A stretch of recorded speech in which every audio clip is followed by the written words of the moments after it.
Good morning, my C programmers. I am in the process of grading, and this is one of your colleagues' design tool for the assignment 1. I don't really have a problem with what I see here, but it probably wouldn't be my favorite. It's a little confusing where I see the arrows ending and I don't know, not looping back. But it's a decent attempt at a design tool. I'll just call it not my favorite. As a matter of fact, let's see who this is. Hey, Lois, this is your work.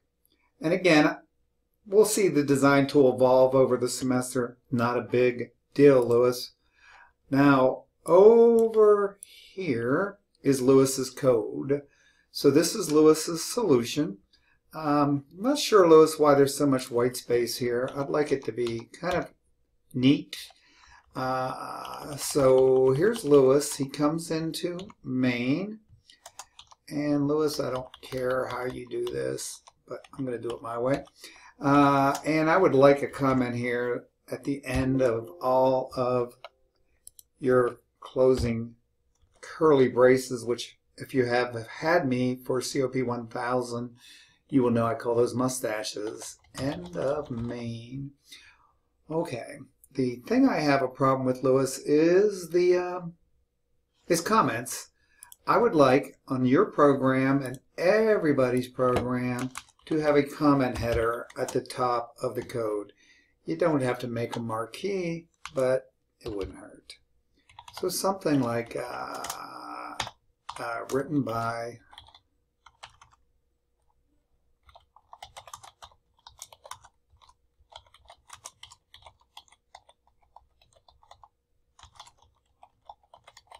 like that, and then maybe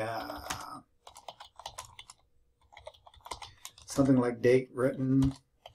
I don't know, today's the 17th, 2018, and purpose, and depending on what the program is,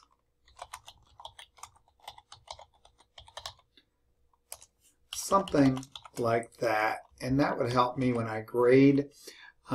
To quickly know whose paper I'm grading, when they wrote it, and the purpose.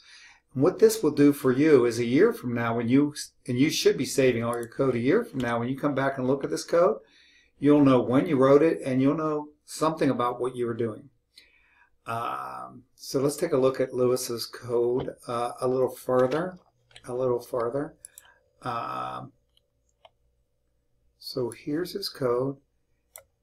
This is his headers, and looks like Lois has turned off the warnings, and he's linked the two libraries, and he's defined a constant called pause.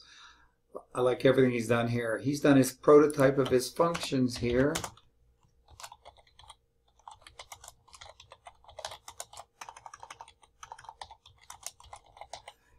Wouldn't hurt to have a comment. Here's the beginning of his program main, and in this version, it's optional to have int.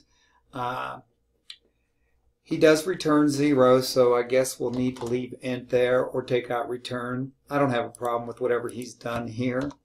So he's declared a variable, maybe a comment here.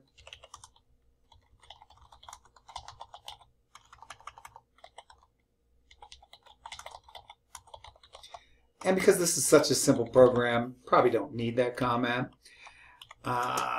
Now here he could say calling a recursive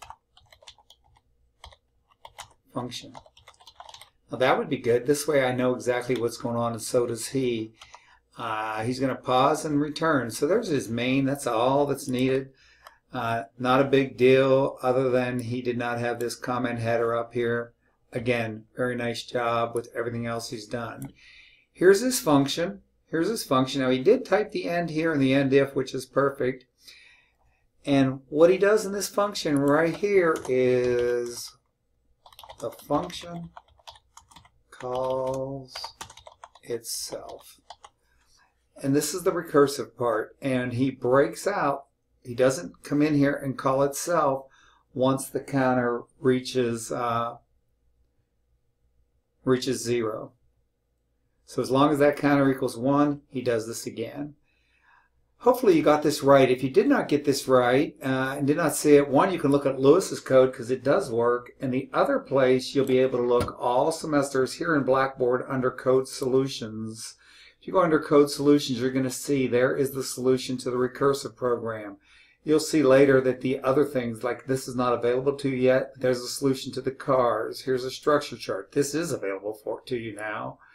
And other assignments, the resume rater, and I don't even know what this is. Feel free to look at it. But things will appear here as the semester goes.